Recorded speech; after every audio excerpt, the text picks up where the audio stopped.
Hi, I'm Imu Shalev, and this is A Book Like No Other. A Book Like No Other is a product of Aleph Beta made possible through the generous support of Shari and Nathan Lindenbaum.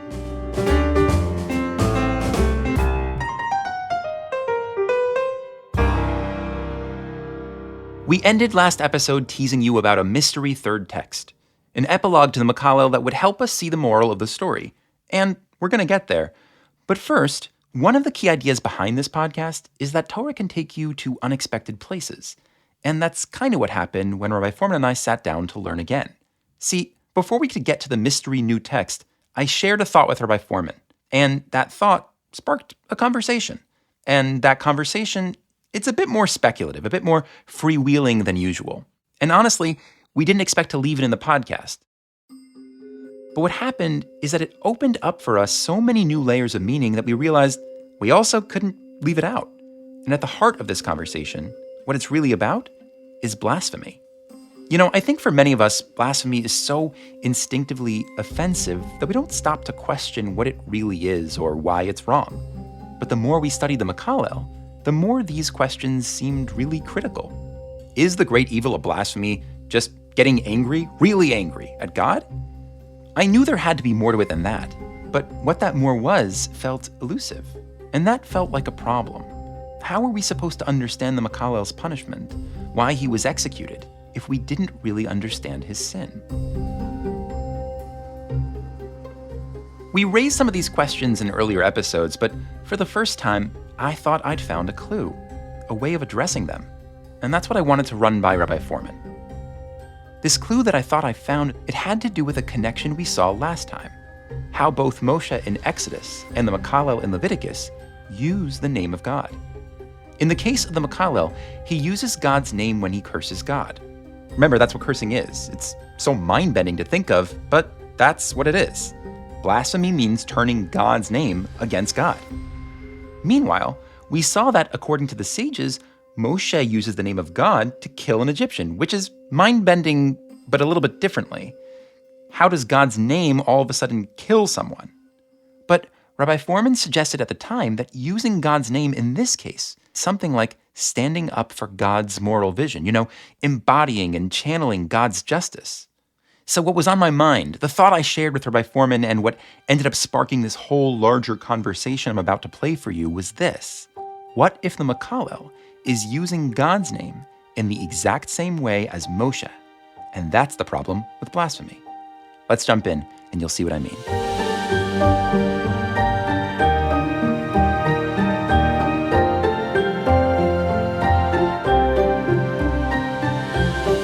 So what I'm picturing when Moshe goes out of the palace, and the first thing he sees is injustice, and he pronounces God's name as if to say, this shouldn't be, right? And that, incinerates an Egyptian.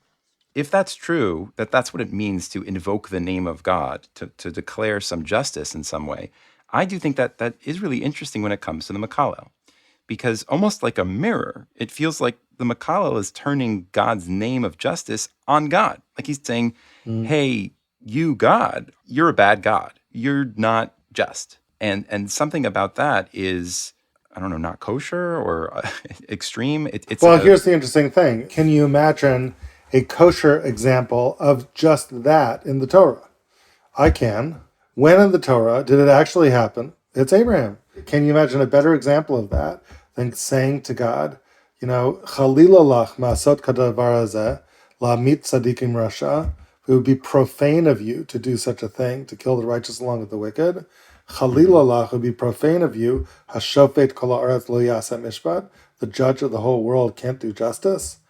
And Abraham got celebrated for that, seemingly, right? Sort of God invited that as a possibility. By bringing Abraham into the picture, Rabbi Forhman was throwing a wrench into my theory. Blasphemy couldn't simply mean judging God against God's own standards, because that's exactly what Abraham seems to do back in Genesis, when he questions God's plan to destroy the city of stone. And certainly, Abraham is not stoned for doing that. But Rabbi Forhman wasn't rejecting my theory entirely. Instead, he was making an important distinction about how we might judge God, a decision that would get to the heart of what he saw as the evil of cursing. So I think that there's a very fine line between the version of this that can be wonderful and the version of it that can be terrible. And to me, it has to do with slamming the door. When Abraham said that, he didn't slam the door. Yeah, he's interacting with the divine. And I think that's what you mean by slamming the door, right? Like he's beseeching God. He's even angry, seems like, but he's still asking God for an explanation. He's like, you're the just one. Aren't you going to be just? Right. I think that's the whole point. I think that in a way, what you do when you use the name of God against God and curse God is you're not actually having a dialogue with God. You're not actually relating to him. You're basically just saying, here's how I'm leaving you behind. Even when you curse anybody, what sort of emotion is raging through me as I curse them? Typically anger. And even more, get the heck out of my life. In other words, cursing someone is basically your way of saying, I'm done with you now. Yeah. You curse someone and you slam the door. Would that I could erase you. Yeah. Would that I could erase you. So perhaps the difference between Abraham and the Mekallel was that Abraham made an initial assessment. Hey, God, this doesn't seem just. Can we talk about it? While the Mekallel made a final judgment. God, case closed, you failed, I'm done with you. Slamming the door on God, as Rabbi Forhman put it, as if that could erase God. Almost like the Mekallel's blasphemy was his attempt to sentence God to death, or the closest thing to death when you're dealing with a divine being. That might sound dramatic, but it wasn't coming out of nowhere. Remember, after the Mekallel curses God and is brought to Moshe, Moshe turns to God for guidance. God tells him that the punishment for blasphemy is stoning. But then God goes on to give the punishment for a few other crimes. And back when we first read the story, we'd noticed how odd that is. Why does God bring in these laws that have nothing to do with the case at hand? But Rabbi Forhman thought that perhaps couching blasphemy among these seemingly unrelated laws actually told us a lot about the nature of blasphemy itself. If you have all these laws, A, cursing God, B, striking a person and killing him, C, striking an animal and killing the animal, D, striking a person and maiming him, and let's just play our little game, which one of these things is not like the other. I mean, the one that is most not like the other seems like the cursing. Yeah. The one that's most like the other is the one that is actually the subject of the whole discussion, right? So what's that doing as the outlier? Seemingly, generally speaking, when the Torah plays this little game with you, which one of these things is not like the other, the answer is that it is like the other. The outlier isn't an outlier. It is like the others. So what that would lead us to believe is that violence can be achieved through the mouth as well, through the tongue as well. There's something violent about cursing God, and that really is its sin, right? With the human being, I can be violent against your body. With God, all he's got is a name in this world. I have to be violent against that. So it's the slam the door kind of violence, but it's the way that a human being is violent with God. Seeing curses as a type of violence was a paradigm shift for me. Throughout our learning, we'd been struggling to understand why God isn't more sympathetic to the Mekallel. Doesn't the Mekallel have the right to get angry given what he'd went through? But I think most of us would agree, in most circumstances, it's one thing to get angry, but it's a wholly other thing to lash out in violence. Violence is never okay. Violence demands a strong response. Which isn't to say that God's punishment no longer seemed harsh or in tension with the sympathy that I felt for the Mekallel, but by placing the prohibition against blasphemy in the context of the prohibitions against violence, the Torah did seem to be saying, don't underestimate the severity of this crime. But here was my problem with this idea. You can't really do violence against God. You just can't. So symbolically, yeah, there was something rich in this analogy between cursing and violence. But practically, what real threat did the Mekallel pose? And then I noticed something. The violence in this story wasn't just symbolic, and it wasn't just against God. This just popped out to me, maybe it's obvious to you and to everyone else, but this person who is cursing, he was struggling with somebody else. He was fighting with somebody else. It's mixed together, right? He's hitting someone else, and he's cursing God. Not sure what to make of that. I think that somebody who feels completely displaced in the world, like they have no place, if they choose to work that out with violence, that violence can easily express itself indiscriminately. There's something about anger, which is almost by nature indiscriminate. think about the various different Hebrew words for anger, right? Chara'af, right? Charon af. The language has to do with fire, or the language has to do with transgressiveness, like vayit aber, and God became angry at me. Evra, Zam. Right. And it's interesting that there's something inherently transgressive about anger. Anger is not the kind of thing that it's like fire. It's not very easily controlled. It starts somewhere and it goes to all sorts of other places. And so if you have somebody who's consumed with anger by a deep sense of having no place in the world, I think this is the Torah's warning that is somebody who can really upset the apple cart and kind of destroying society.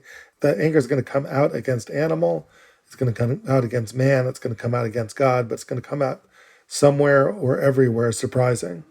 And it's almost as if society has to defend itself by taking this person out of society and by killing them. But it's almost a self-preservation thing for society. We'd gone from blasphemy as slamming the door on God to blasphemy as violence against God. But now Rabbi Forhman was adding another layer. Seen within the larger context of the Mekallel story, his displacement, his fight with another human, it seemed like the Torah was presenting blasphemy as part and parcel of a wider social problem, the danger of unchecked aggression, even when the roots of that aggression may be justified. Now, each of these evolutions deepened my sense of what blasphemy was and of the moral problems the Torah was wrestling with in this story. I saw that it wasn't just a question of, is the Mekallel a bad guy, like the text paints him out to be, or a sympathetic figure, like the Medrash seems to present him. Maybe text and Medrash together were raising a much more complex question, a question that society is still divided over today.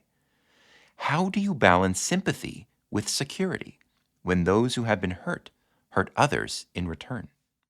But our deep dive into blasphemy wasn't done yet. I still had Moshe on my mind and the way he used God's name to evoke God's judgment, which seemed to imply, at the heart of cursing, at the core of all this violence and rage, was using God's name, evoking God's judgment against God. And to me, that seemed to have its own set of implications for why the Mekallel was punished. Maybe his death wasn't just a protective social necessity. Maybe it was the inevitable outcome of what he himself wanted. It seems like the Mekallel is declaring that justice himself, that is the name of God. Justice himself is unjust. That is an undoing, right? That is the ultimate slamming the door, because it's how could you do that? I'm not even saying like, how could you do that? That's an awful thing to do. It's a paradox. How can you invoke the name of justice and saying something is unjust? It breaks everything. It shatters the name of God. It just creates a rupture in like time-space fabric. And so you lose your place, right? So in other words, if I understand you correctly, cursing God, you're suggesting, is that I'm trying to wield the power of God as if I am an agent of God, but I'm using it paradoxically to cut God out of the world. Almost as if to say, we need a new God now, and it should be me. It's me. And it should be me. Yeah. Because you can't be trusted. And I'm going to destroy you with this great power of divinity, right? Which just happens to be your own name. Yeah, but if we followed through your wish, which is fine, let's delete God, what would happen to you? Like if you just got into the source code and said, delete God, what would happen to you? Right, you'd go away too. Yeah, you'd be deleted. And that's what it feels like what's happening in these verses is someone who tries to delete the life of someone else, they get deleted. Someone who tries to take out the tooth of someone, your tooth gets taken. Like it's this grand mirror. Yeah. Like, you know what's interesting? The sages say, no. The Torah doesn't mean an eye for an eye. It means the value of an eye for an eye. You know, if you poke out someone's eye, we're not going to poke out your eye. Well, then why did the Torah write it that way? And I can maybe now see a reason why. Is because if you're going to take the position of God and declare, you don't deserve your eye anymore, or I'm gonna punch out your tooth, right? Well, the Torah then holds up the mirror and says, you're taking the position of God and deciding who gets to keep their eyes and who doesn't. You know what? Whatever you do to others, we're going to do unto you, because you're not God, right? You cannot take that position. And it feels like it's the same idea of like, how could you curse God? God is not other. God is everything. God is the creator. In retrospect, I was really making two related points. One was that if cursing was judging God as unfit for his position, Well, if you believe that justice itself is unjust, then you're essentially undermining all of existence, including your own. It's like pulling the rug out from under reality. And so, as painful as the blasphemer's death is, from this angle, it also seemed like maybe the Torah's way of playing out for us the natural consequences of the Mekallel's own worldview. But the other related point I was seeing was that taking justice into our own hands in general, whether against God or against another human, is a way of flirting with playing God, especially committing violence, which is a judgment against someone. Your life is not valuable. Your body is not sacred. Isn't that kind of like playing God? And God's response to these verses is to hold a mirror up, almost as if to say, okay, if you were God and that's what you decree, let me show you what it's like to live in that world. All of this had unfolded from looking at how Moshe used God's name, and now Rabbi Forhman took a step back to compare Moshe and the Mekallel once more. After all, Moshe did also commit an act of violence. He killed the Egyptian. Though in Moshe's case, it's an act of violence that was in defense of someone helpless, an act of violence that sits precariously on the fence between playing God and serving him. So I guess what you're saying is that what Moshe was doing was using the power of divinity, but using it to affirm the sanctity of human life when he kills the Ishmitzri. So even though there's something dangerous about saying, hey, I see myself as a representative of God in this vision, or I feel that God's own morality is inspiring me, but if it's used to uphold the sanctity of human life, that is at least a constructive aim. Yeah. But the most destructive of all possible aims would be to channel the power of divinity against God himself, not seeking to dialogue with God, but seeking to utterly destroy something that's incompatible with it. In other words, the idea of using the Shema Meforish against someone is to use God's name in the face of something that's utterly incompatible with it, to cause it to dissolve. That's the definition. That's the function. And Moshe is doing that.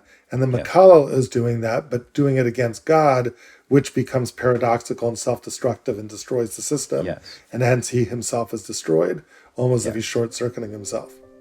Interesting. So we'd come to the end of our detour into blasphemy.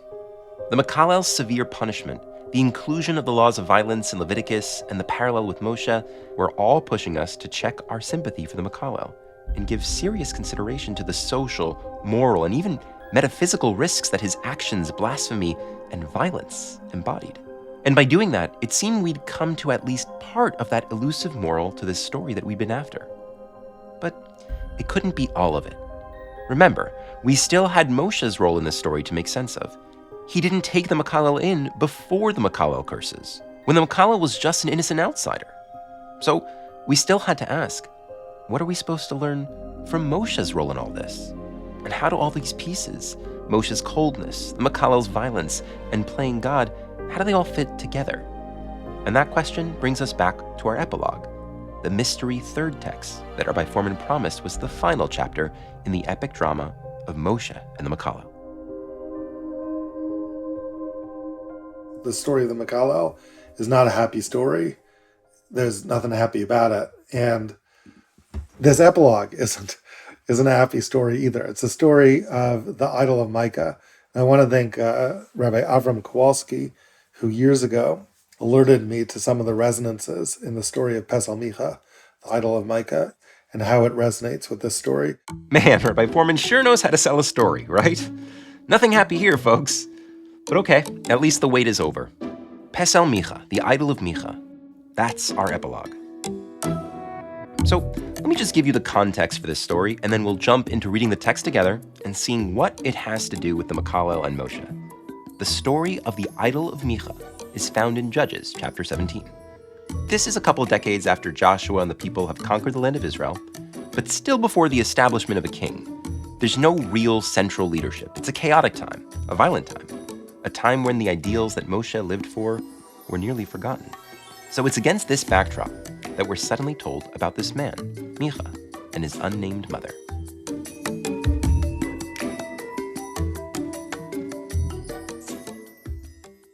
So there's this man from Har Ephraim Shmo Michayahu, and his name is Micha. And the story begins with this really interesting interaction he has with his mom. Vayomer li'imo. He says to his mother, Elaf umeya hakesef asher lukach lach. You remember that 1,100 talents of silver that was taken from you, seemingly stolen from you?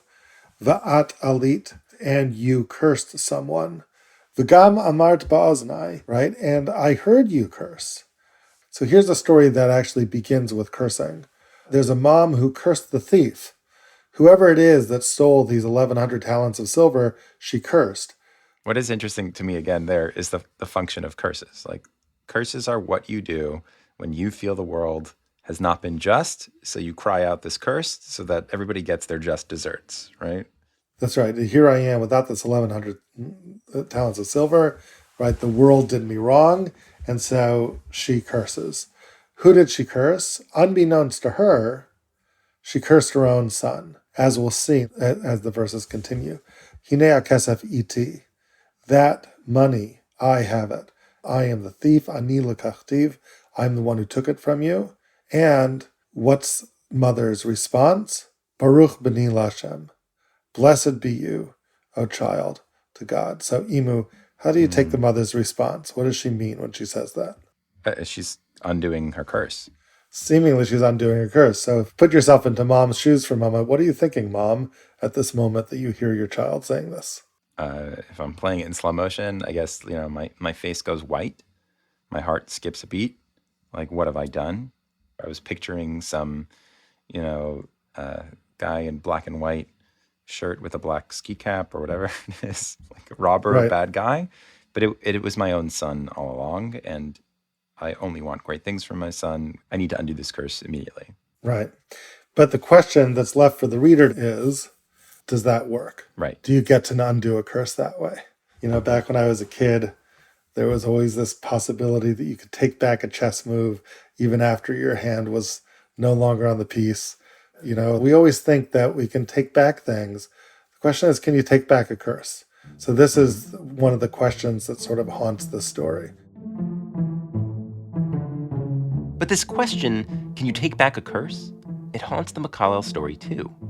I mean, if you think about the conversation we just had about blasphemy, in a way, what we were implicitly asking the whole time was, why couldn't the Mekallel have taken back his curse? The sense in that story is that he couldn't. No matter what actions led up to it, his blasphemy was a point of no return. But I would never have framed the Mekallel's struggle that way before reading these verses in Judges. So already, this epilogue, as Rabbi Forhman liked to call the story of Pesel Micha, resonated with the story of the Mekallel in an interesting way.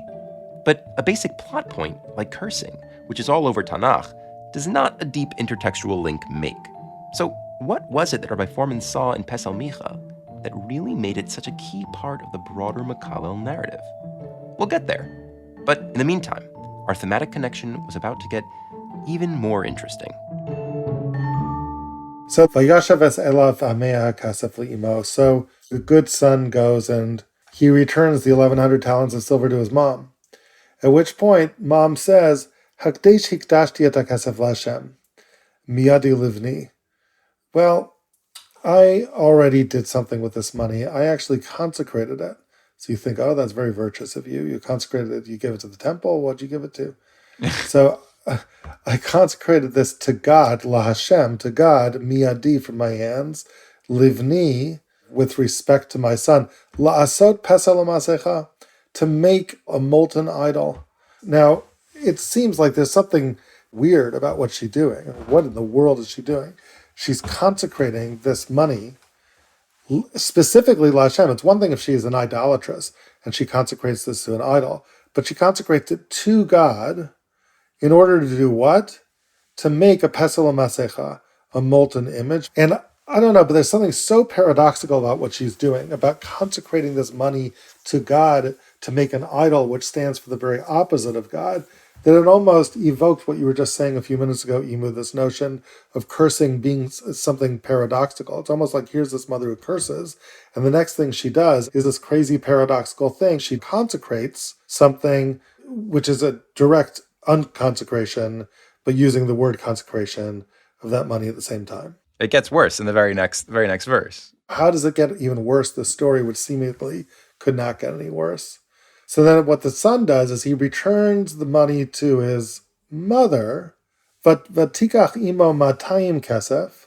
So mother takes out 200 of it, Vatisneo latzaref, and gives it to a silversmith, Vayaseu pasel masecha, and makes a molten image out of it. So last sentence, she consecrated all the money, but now she takes her 200 talents, and that's going to be the idol, leaving us with the distinct impression that she's stealing the other 900 from the consecrated estate. Yeah, so that's weirdness number one. I thought it was 1,100 that was supposed to be donated. It ends up being 200. Weirdness number two is, if you're consecrating it, it should probably go to the temple, but it's not going to the temple. It's going to an idol, which is a religious object that I have ownership over, right? If you're consecrating, it's almost like you're giving it up. Even the 200 she is supposedly giving up is going to be in her domain or her son's domain ultimately. Yeah, it's like a shell game with the money. Yeah, if this were straightforward, you donate it to God and you'd be done. But what you're illustrating is that they're playing a game here. Yep, and and something paradoxical about the game, almost this whole notion of cursing we were talking before, is marshaling the power of God to undo God. Another way of marshaling the power of God to undo God is to go and consecrate something to God so that it can become an idol. And make your own God. Right, make your own God. And by the way, that's what happens. Not only does she make her own God, but where does the God end up staying? Vayhi bebeit Michayahu. She then gives it to her son. And it's like, here, Bubla, here's a little gift for you from me. Let this always stay in your domain. That is itself a paradox, because a holy thing you'd think is not yours. It's God, it's transcendent. But no, this is a holy thing that, as you say, it's an idol that you control, that's yours. So what happens? Micah goes and plays this for spades. He becomes the little priest. Vayhi aish Micah lo beit Elohim.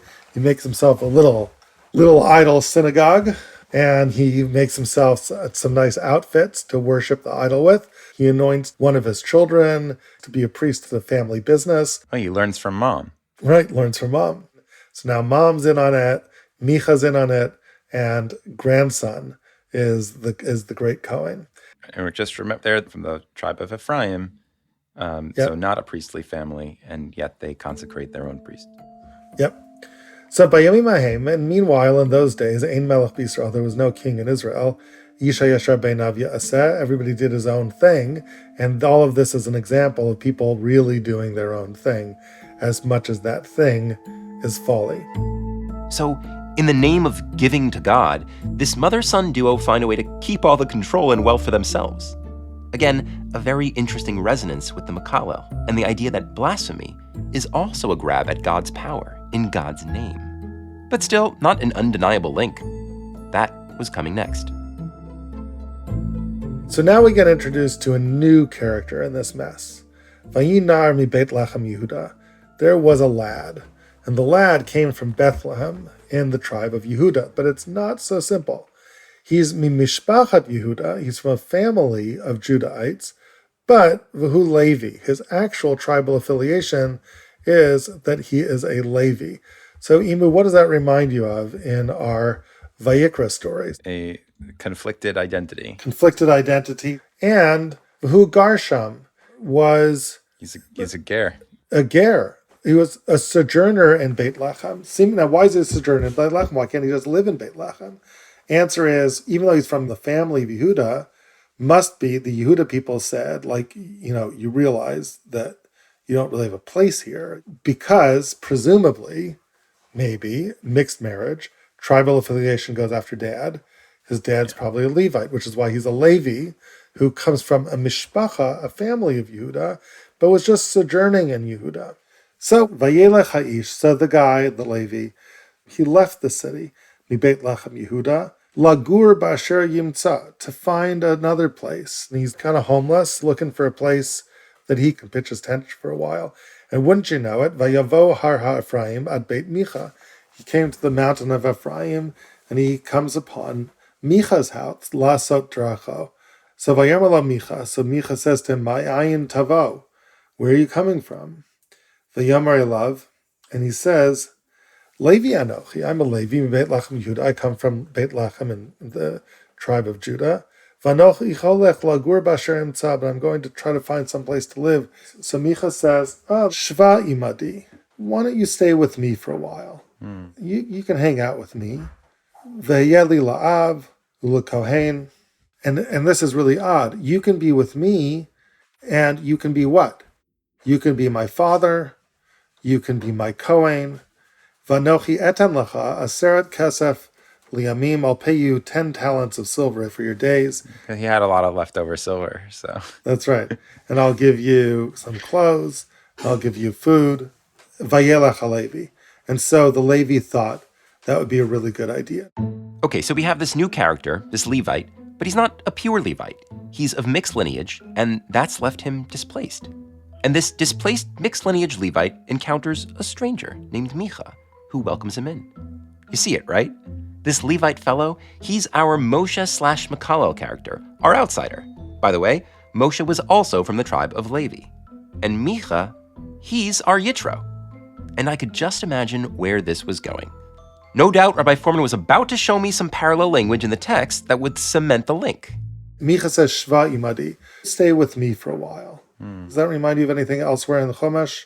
Who says Shva imadi, stay with me a while? Isn't that what Yitro says? It's not actually Yitro. Oh, I guess I didn't see where this was going. Believe it or not, that's Lavan welcoming in Yaakov. Shva imadi. And Lavan, a little bit malevolent father-in-law, right? Basically ends up enslaving him. So that was weird. Why was Lavan language showing up here? Like Rabbi Forhman said, Lavan was Jacob's father-in-law. He's infamous for the tricks that he played on Jacob, including making Jacob work 7 years to marry his daughter Rachel, and then marrying him off to the other daughter Leah, and making Jacob work another 7 years to actually marry Rachel. Yeah, Lavan's that one. If there's any father-in-law who's the antithesis to the welcoming, really there for you Yitro, it was Lavan. So hold on to that thought. But guess what? I wasn't totally wrong. There were also resonances to Yitro here. And it's not just that Micah was offering asylum to this mixed lineage Levite guest. To show them to me, Rabbi Forhman brought my attention back to what Micah said to the Levite when he took him in. Here's the verse. Shva imadi, v'yeli la'av u'lechohen. Stay with me and be a father and a priest to me. Notice the difference in roles here. You should be like a father to me, but you should also be like a Kohen to me. What other person had a relationship with someone that they were like an Av and like a Kohen at the same time? Oh, that feels like Moshe Yitro. That feels like Moshe Yitro. Moshe's relationship to Yitro, he's an Av and he's a Kohen, right? Yitro was the high priest of Midian and Moshe's father-in-law. So Yitro is a priest and a father-esque figure in Exodus. And now Micah is asking the Levi to be a priest and a father to him here in Judges. But the connections get even better. The hammer comes down in the next verse. Vayoel HaLevi lashevet et ha'ish. And the Levi was just all too happy to go and hang out with this guy. Now, there's only one other time in Tanakh that you have the language Vayoel X lashevet et Y, and X was all too happy to stay with Y, and it is... There's your corner piece. There's your corner piece. That is Moshe in Yitro's household. It's almost as if there's a latter-day Yitro here, right? And the latter-day Yitro is Micah. And if you have any doubt that Micah is being cast as a latter-day Yitro, there was more. The Levi goes, hangs out with Micah, and what does Micah say? Vayomer Micah, and Micah says, Ata yadati, now I know, ki yetiv Hashem li, that God will be good to me, ki hayeli halevi lakohen, because I managed to find a Levi, a real-life Levi, to be my Kohen. I have a veneer of legitimacy. But that language is really chilling. Ata yadati. So where do you have in the Torah Ata yadati? Someone who rejoices and says, now I know, ki yetiv Hashem li, and God has been good. So remember, after the crossing of the sea, Yitro comes to visit Moshe.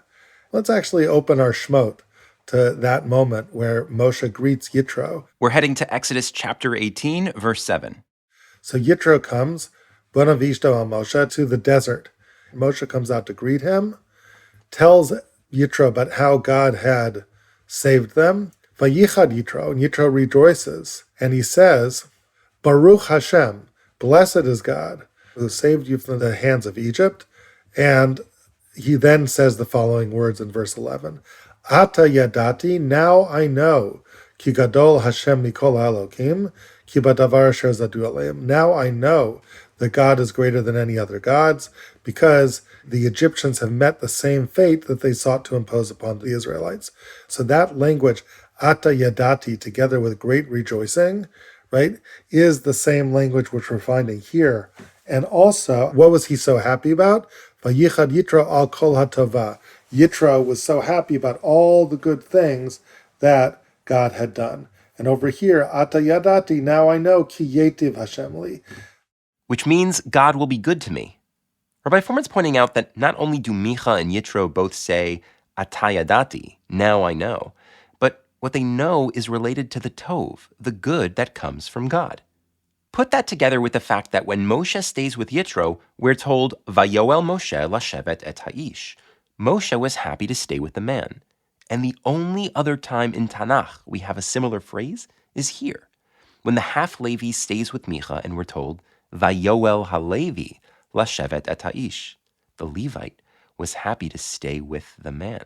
The Yitro resonances in this story are profound indeed. Profound? Yes. But also strange, no? Doesn't something feel off to you?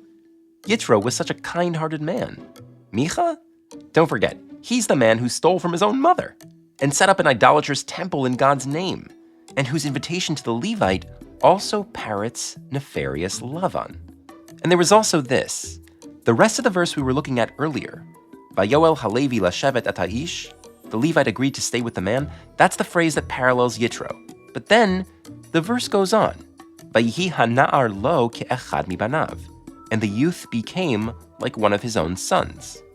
The youth seems to refer to the Levi, so the Levi became like one of Micha's sons?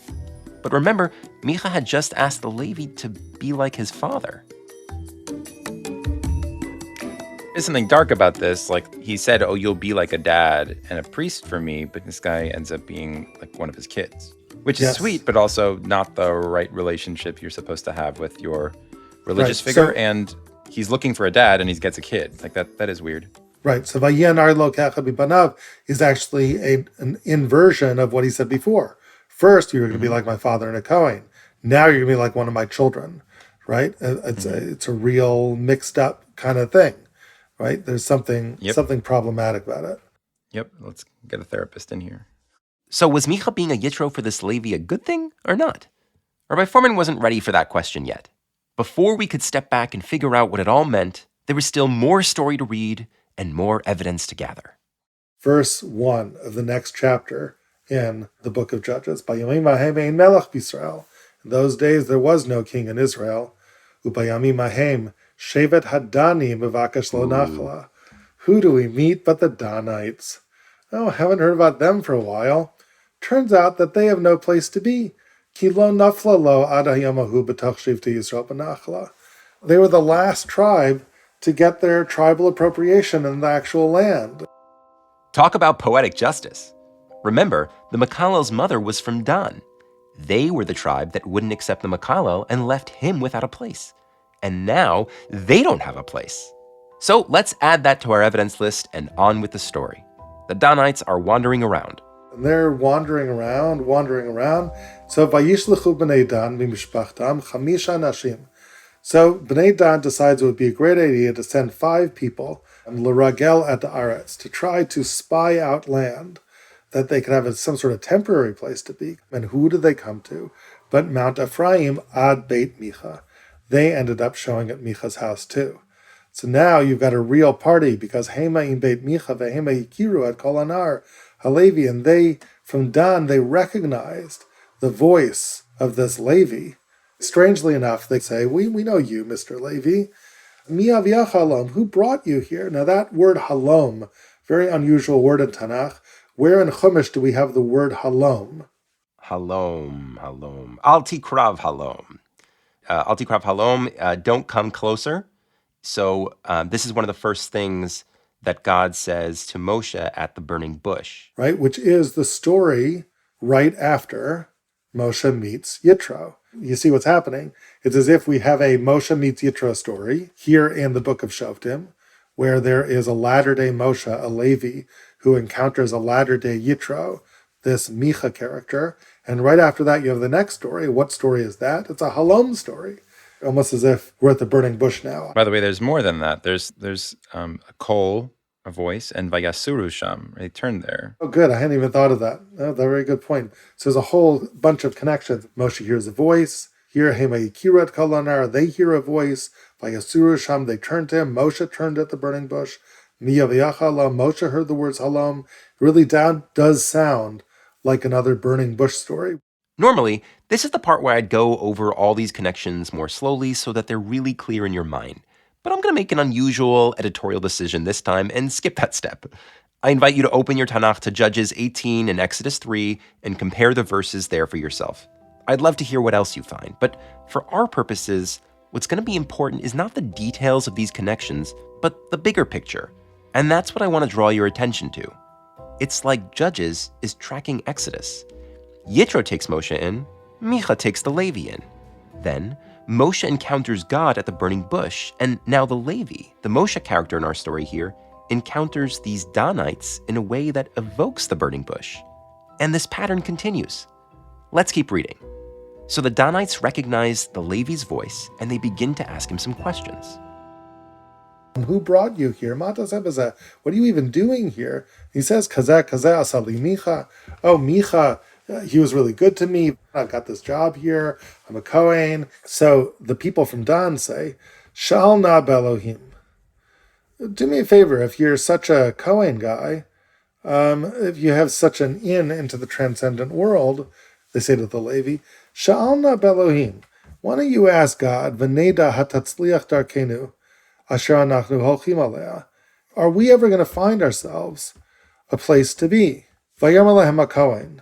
So the Kohen, i.e. the Levi, says, L'chu l'shalom, yeah, nochach Hashem darchem shal tachubo. God's going to make you very, very successful. You're totally going to find a place to be. L'chu l'shalom is Yitro language. That's true. That is Yitro language. Lech l'shalom. He sends him off and says, go in peace. It's right after the bush. Before Moshe needs to go on his journey after the bush. So you see what's happening. It's literally, you have the Yitro story, the bush story, the after the bush story. It's fascinating. Fascinating, but confusing. That was becoming the mantra in my head. As I saw it, our reading so far has opened up 3 provocative paths that needed to be explored further. One was the connection with cursing from the beginning of the story. Could you undo a curse? And what to make of the way Micah and his mother's idolatry was paradoxically like blasphemy. The second was what to make of Micah taking in the Levi. Was this a benevolent act like Yitro taking in Moshe? Or a more malevolent act like Lavan taking in Jacob?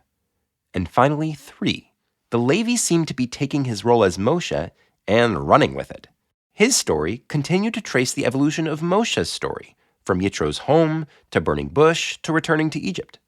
Only, there was something weird here too. Moshe's journey was from small-time vigilante to full-fledged steward of God. And the Levi's journey seemed to be in the opposite direction, away from God, into the service of idolatry. I was curious about each one of these paths and, of course, how they would all come together. But to get there, we had to read the end of the story. And it's an ending that does not disappoint. Here's what happens next. The Danites make a surprise attack on a city called Laish, and they conquer it. Then they go back to Micah's temple and steal the idols. The Levi confronts them, and they invite him to join them. Well, they don't phrase it quite as politely. Basically, they say, you're coming with us now, and you're going to be our Kohen. And they bring him to Laish. They end up destroying Laish. They end up destroying the city, and the Danites end up conquering this area. They name the place Dan, and Vayakimu lahem b'nei Dan, verse 30, et pesel. They ended up setting up this pesel, this idol. And now what happens is one of the anonymous characters in the story gets revealed. The Levi, we never knew who the Levi was. He was just a Levi, but now we hear who he is at the very end of the story. Vayakimu lahem b'nei Dan et pesel, V'Yehonatan ben Gershom ben Menashe hu ubanav hayu kohanim lashevet hadani ad yom glot haaretz. He and his progeny ended up staying in this house of idolatry, being this Kohen in this house of idolatry for hundreds of years until exile came to the land. But who is this person? Yehonatan ben Gershom, the child of Gershom, ben Menashe, Mem Nun Shin He. On my screen, it says Mem Nun Shin He, but the Nun is elevated, almost as if the Nun is trying to escape. Correct. And the name would be Ben Gershom Ben Moshe. Ben Gershom ben Moshe.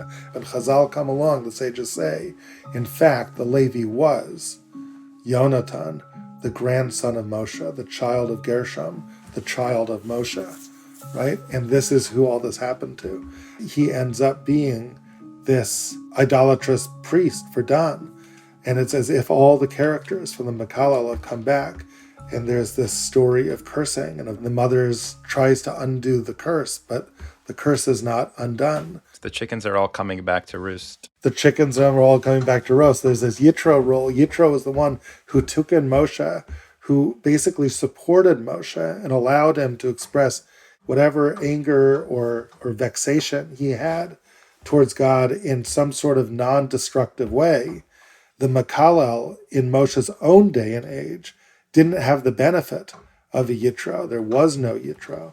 And ultimately, Moshe's grandchild, according to Chazal, ends up being the protagonist in a story in which the grandchild becomes the wanderer, like the wanderer that approached Moshe, as if the challenge of Moshe's own grandchild is without a positive Yitro. Can you make it in life? What if there's a malevolent Yitro in your life? What if the Yitro that you meet is a Micah-like guy who brings you in to idolatry? What then? It's this really forceful sense, I think, that when someone comes to you and they're desperate, they're dislocated, it's a moment you have to connect with them and to be a Yitro for them. If you don't, and that person acts with abandon, sure, he can be responsible for his actions. You're not directly responsible for those actions, because ultimately everyone is responsible for their own actions. But that doesn't mean that there's no din, that there's no expectation for those whom you encounter that could have changed your path. And history will have its way when it comes to that. It's such a haunting story.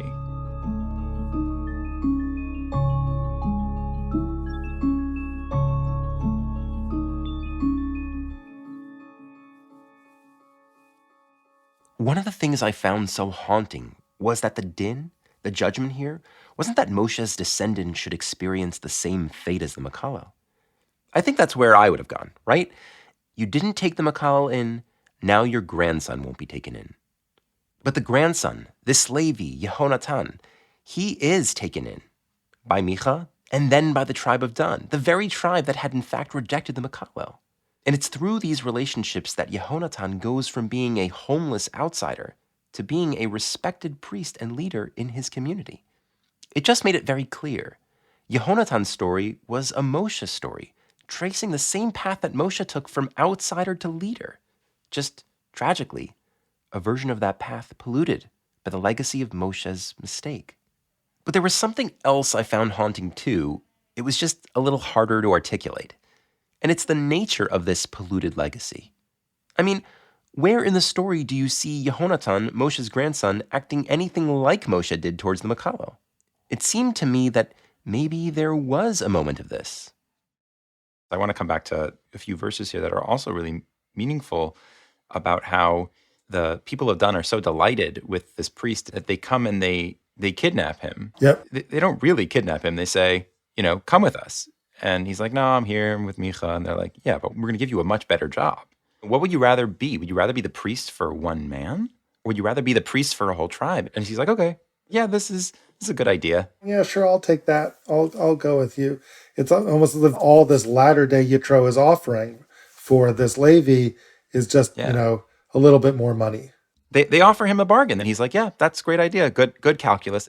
I don't think any of us could imagine Moshe making the same decision, being a priest for hire to the highest bidder. Of course not. But The cold calculation that Yehonatan, the Levite priest, uses to make this decision, I don't know, it felt like maybe it had its roots in Moshe's cold calculation toward the Mekallel. But where Moshe's coldness was at least in the name of justice, his grandson's was in the name of cash.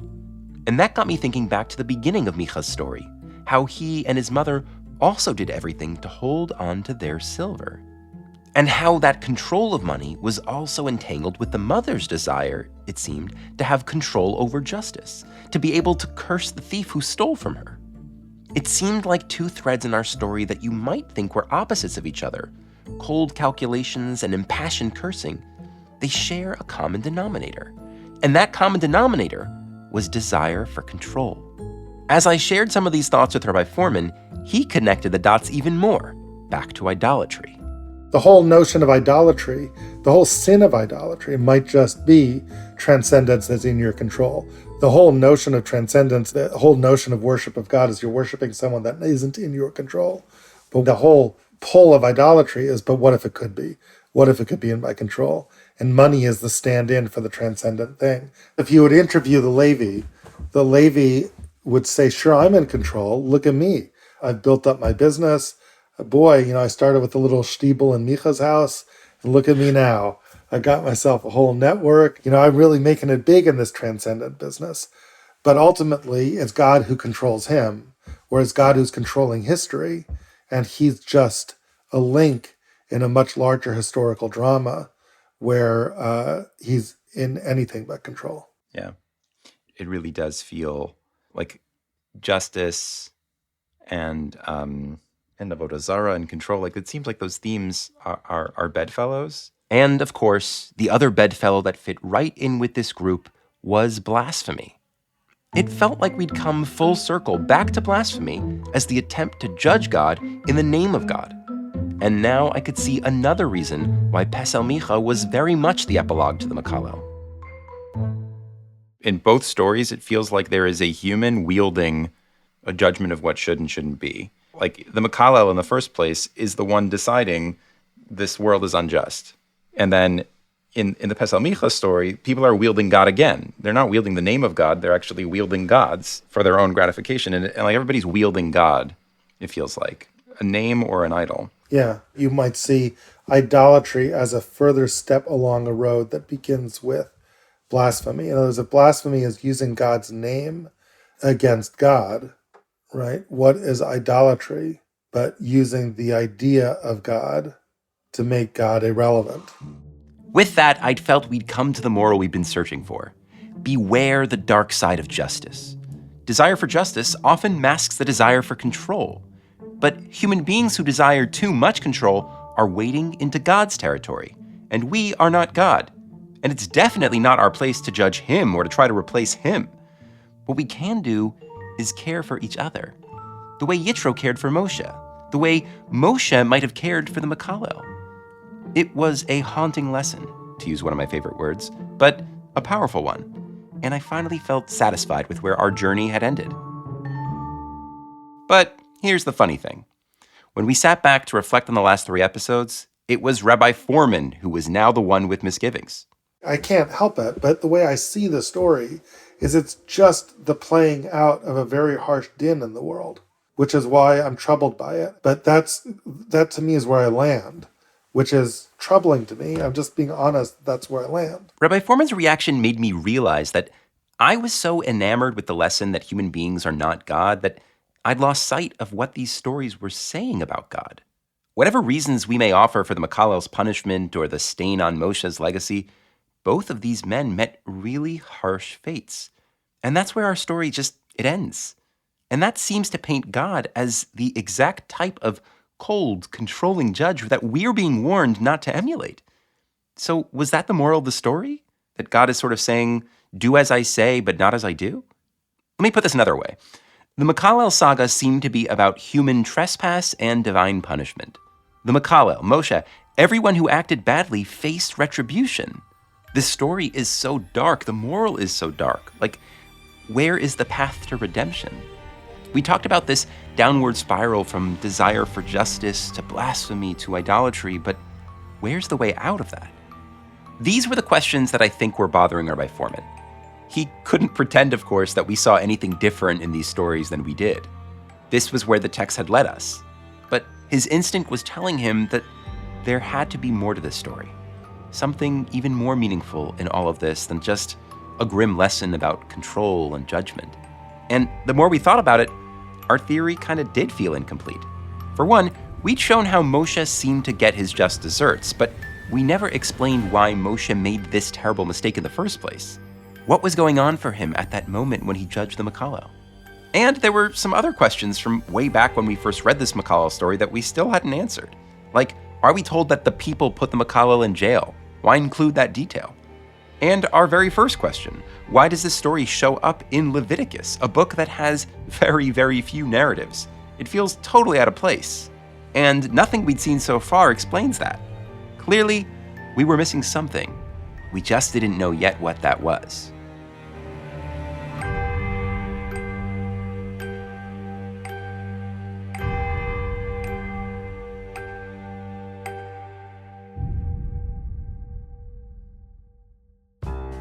Next time on A Book Like No Other, we head back to Leviticus to take a fresh look at the Mekallel and notice some new intertextual connections, and once again, follow the Torah somewhere completely unexpected. A Book Like No Other is recorded by Rabbi David Forhman and me, Imu Shalev. Our producer is Tikva Hecht. Our managing producer is Adina Blaustein. Audio editing for this episode was done by Hillary Gutman. A Book Like No Other is a product of Aleph Beta and made possible through the very generous support of Shari and Nathan Lindenbaum. Thank you, Shari and Nathan. And thank you all for listening.